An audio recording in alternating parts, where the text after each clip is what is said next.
Test is in 4 parts. Part 1, Part 2, Part 3, and Part 4. Now look at Part 1. Part 1. When Mark and Jane arrived in Edinburgh, they discovered that Mark had left his camera on the train. At the Lost and Found office, he has to fill in a lost property form. First, you have some time to look at questions 1 to 4.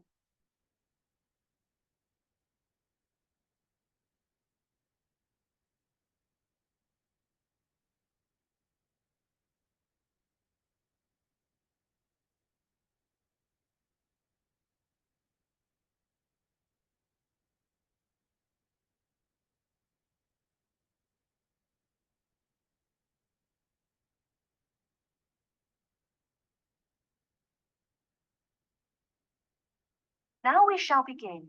You should answer the questions as you listen, because you will not hear the recording a second time. Listen carefully and answer questions 1 to 4. Good evening, sir. Can I help you? Yeah, I think I left my camera on a train from London early today. Did you, sir? Oh, well. In that case, we'd better fill in a lost property form. Can you tell me your name? Yeah, it's Mark Adams. Okay. Your address? You mean in Britain or in the States? How long are you staying? Oh, I've still got a few months in Britain. Okay, then. Can you give me your address here? Right. It's 21 Thames Drive, Leigh-on-Sea. That's Leigh on Sea, Essex.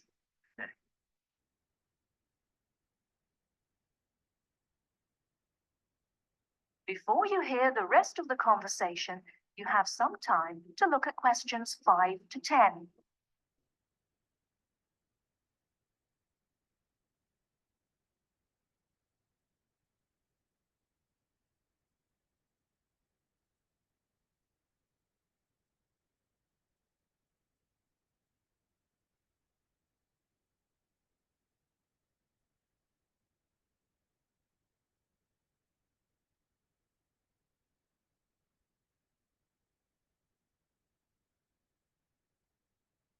Now listen and answer questions 5 to 10. Do you want the phone number? Yes, I'd better have that. Okay, 0702 35211. Thanks. And you say it was a camera. What make and model? It's a Ricoh. How do you spell that? Ricoh. Okay, got that. Now, you say it was the London train. What time did it arrive in Edinburgh? At 4:55 this afternoon. Exactly on time.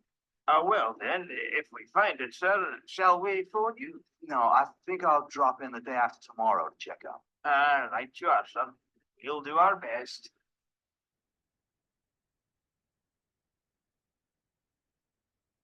That is the end of Part 1. You now have half a minute to check your answers.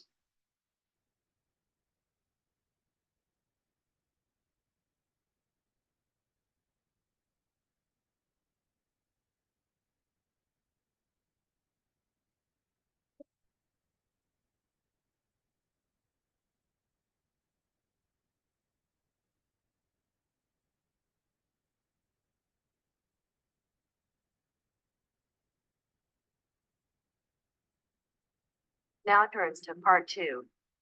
Part 2. You will hear a flight attendant talking to passengers on an airplane.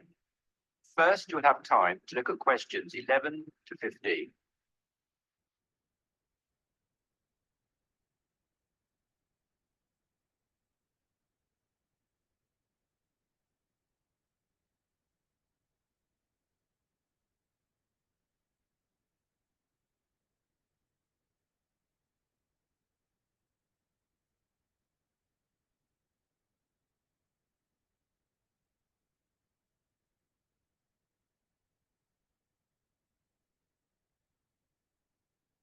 Now listen carefully and answer questions 11 to 15.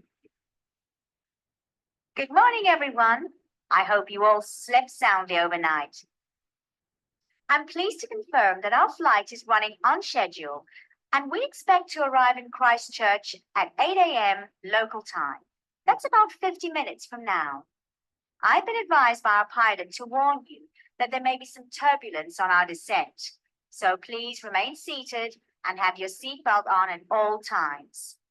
As you may have heard, a fairly severe tropical depression is headed for New Zealand, and in fact, is reaching the west coast of the South Island as we speak. Thankfully, we are landing on the east coast, where the weather is still relatively good. Wind speeds are steady at around 15 miles per hour, and the sky is generally overcast, though the sun may creep out from time to time as the morning progresses. That said, when the storm reaches this afternoon, conditions will deteriorate rather quickly. Please exercise extreme caution if you're traveling anywhere on the island today. As I said, the storm has already made landfall on the northwest coast, and we're getting reports of high seas and very strong winds of around 75 miles per hour, with gusts up to 110 in Collingwood. Heavy and thundery rainfall is also being reported there. The Southern Alps are experiencing severe blizzard conditions, and there is a virtual whiteout on the roads. There are accumulations of up to 3 foot of snow already, so please, under no circumstances, be tempted to take the mountain road from Christchurch to Bluff. Use the coastal route for the entire journey if you must go down south. Over in the west, in Hokitika, and the southwest, in Milford, conditions are bad with heavy rain, high winds, and high seas. In fact, several tornadoes were reported in Hokitika and also in Lewis, which is slightly further inland. Also inland, on the northern edge of the Southern Alps, Arthur's Pass should be avoided at all costs. Roads are closed due to the heavy snowfall. Kaikoura has reported wind speeds of 45 miles per hour, with occasional gusts a bit stronger, but so far it has escaped the heavy rain. At present, it is windy and cloudy there. Before you hear the rest of the discussion, you have some time to look at questions 16 to 20.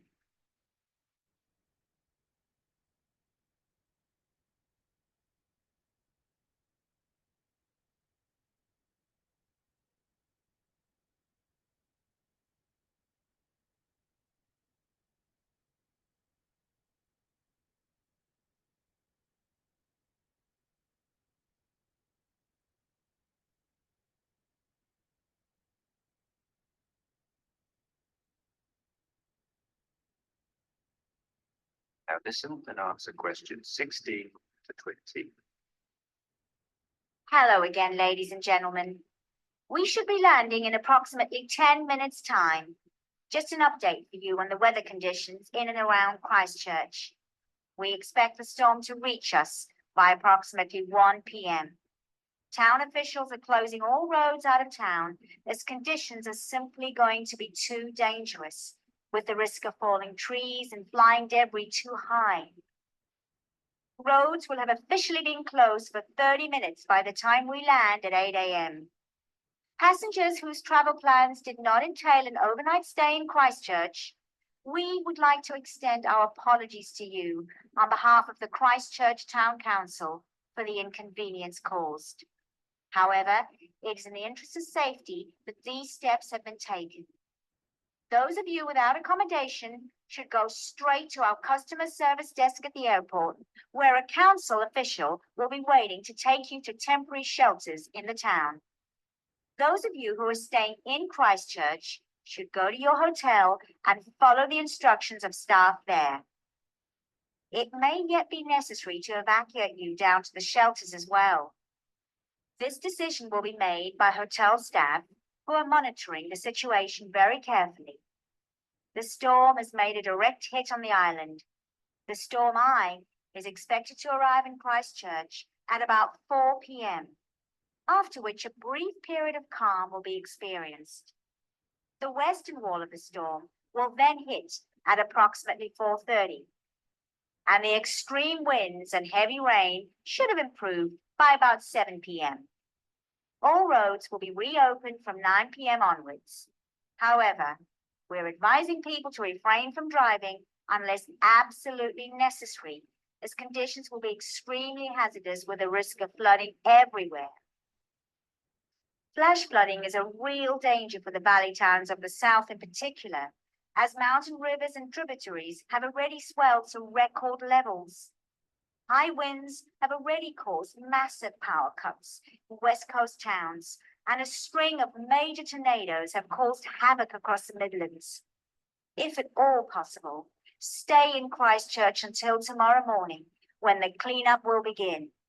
And above all, stay safe. That is the end of part 2. You now have half a minute to check your answers.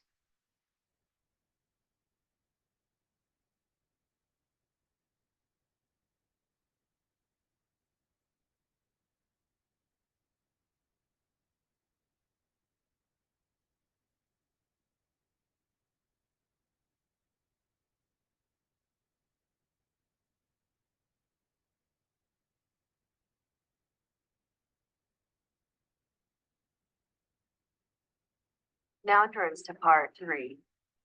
Part 3. Now turns to part 3. Part 3. You will hear some students talking about an arts assignment. First, you have some time to look at questions 21 to 25.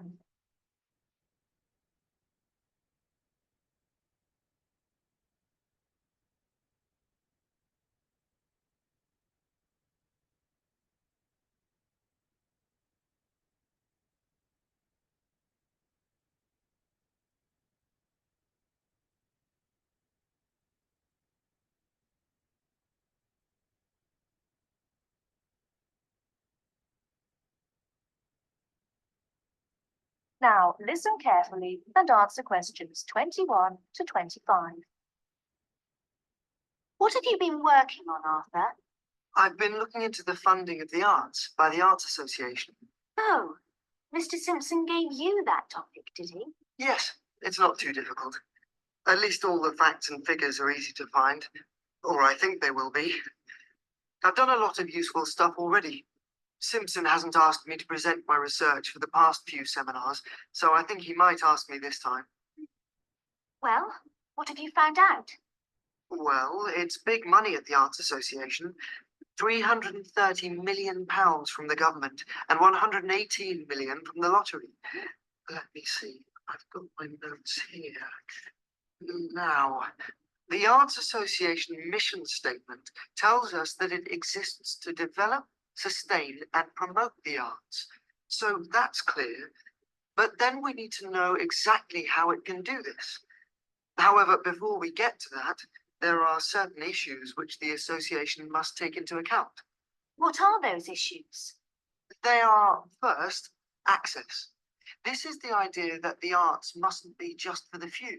Not just Italian opera, but pop concerts too. Something like that. Other issues are education, cultural diversity, social regeneration, and social inclusion. All these are different ways of saying that the arts are for everyone. All right, but what does it actually do? It does what it wants, I think. The government does not interfere in its activities, but demands that it gets value for money for its funds. But there must be certain programs that it carries out. Oh, yes. There is the touring program, which is what it says. That is, a program to support. Give money to. Yes, that's right. To support touring companies, for example, dance companies, orchestras, and so on. There is also the recovery program. What on earth is that? It's a financial program to give extra money to organizations which are financially in a bad way, or which might have financial difficulties in the future. Like it says, it's for their recovery. It all seems very complicated. It is.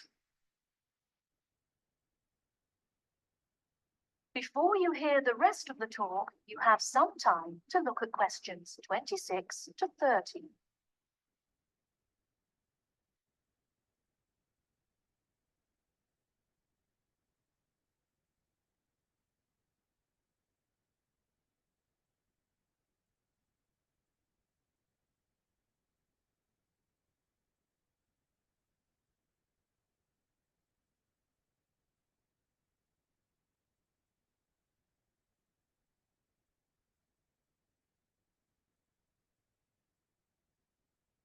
Now listen and answer questions 26 to 30. Did you get any information on the reading for the other half of our work? Yes, I did. You mean the Art and Society module? Yes. Yes.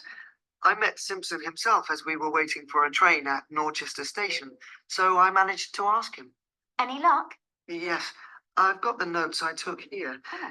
He told me, of course, to start with Greenberg, who covers contemporary art and the up-to-the-minute movements in America. It's about the modern movements, really. As far as the economic impact of art is concerned, a basic text is the Parliamentary Report on Art and the UK Economy. This gives lots of monetary facts and figures, but the figures are not very satisfactory, as, of course, a lot of the information is confidential and can't be published. Art Now, Art Wow by someone called Dennison sounds exciting, and is about how art and artists are created, presented for buyers, and sold in the US. It's about the whole trade in art as a phenomenon. Like a product? Like washing powder? Yes, that's the idea of the book, anyway. And there's another one here. Oh, yes, by someone called Hampton. It's a book called American Art, which Simpson says is full of discussion on the relationship of art to the other aspects of culture, such as film, television, books, and so on. Popular culture, I suppose. Not just popular, culture of all sorts, I imagine. Finally, for the spiritual and more abstract aspects of art, he recommends Art and the Mind of Modern Man by Frick. It's sort of about how art relates to how we think. He did have lots of other recommendations, but luckily his train arrived before he could move on to them. These seem enough to me. Yes, they're a good place to start. We will be busy. That is the end of part 3. You now have half a minute to check your answers.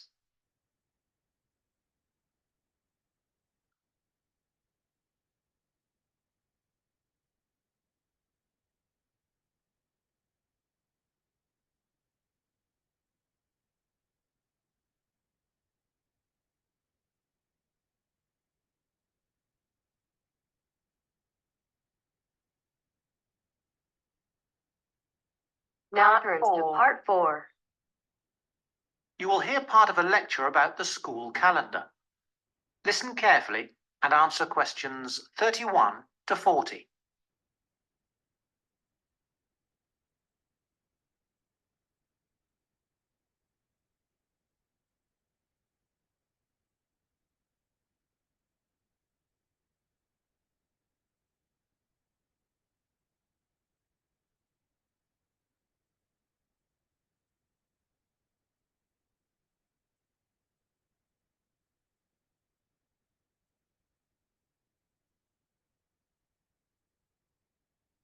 Now listen carefully and answer questions 31 to 40. So, having seen that the six-term system has passed the test of cost effectiveness, we can move on to the educational aspects of this arrangement. Firstly, all the terms would be approximately the same length. Instead of terms up to 13 weeks, which we have now, there could be a repeating pattern of 7 weeks of term time plus 2 weeks of vacation. This would be repeated 6 times per year. How does this affect the effectiveness of the educational provision? The most noticeable result would be that the very long summer holiday would be reduced in length. This byproduct of the six-term system could be beneficial. There's plenty of evidence of huge learning loss by pupils during the summer holidays. By learning loss, we mean the amount that pupils forget or lose during a holiday break. Ashley carried out a number of analyses which showed this conclusively. He investigated 39 studies examining the effects of summer holidays on standardized test scores. His analyses indicated that summer learning loss equaled 2 weeks to 7 weeks of instruction. On average, children's test scores were 3 weeks lower than when they left school in the previous term. He also found differences in the learning loss effect according to subject. The subjects he analyzed were reading, writing, and maths, and he found that the effect was greatest in maths and reading. Furthermore, although all social groups experienced roughly similar learning loss in the field of maths, the studies found that disadvantaged children showed even greater losses in reading skills. So the problem of learning loss in traditional schools is clear. However, the results of studies into the six-term system and learning loss are ambiguous. Marchmont found that pupils in six-term schools maintained their test scores after the shorter holiday period. This is certainly an improvement on the traditional system where, as we have seen, pupils perform worse after the summer break. Benson, however, found no differences between those in traditional schools and on the six-term schedule. It would seem reasonable that if long holidays result in learning loss, then shorter holidays should result in less learning loss. So we await the outcome of further studies. Historically, of course, everyone knows the reason for our system of 3 terms per year. In days when agriculture was of much greater importance in our working lives, it was essential that the children helped with the harvest. Later on, this changed, and more people moved into the towns. But then there was a new problem. Before air conditioning, it was very impractical to try to teach children in the summer months. Nowadays, that's no longer a barrier. One way of providing something different is the summer school. Here, there is a completely different kind of educational provision. Cooper and others investigated 93 summer schools and the results they achieved. They all had a positive effect on learning. Most summer schools, of course, have small classes, and class size was shown to have a positive effect. Additionally, summer school children usually benefit from a great deal of parental support, not least because payment of fees is involved, and this, as so often, was shown to produce very good outcomes. Results were most impressive, in maths in general. That is the end of part 4. You now have half a minute to check your answers.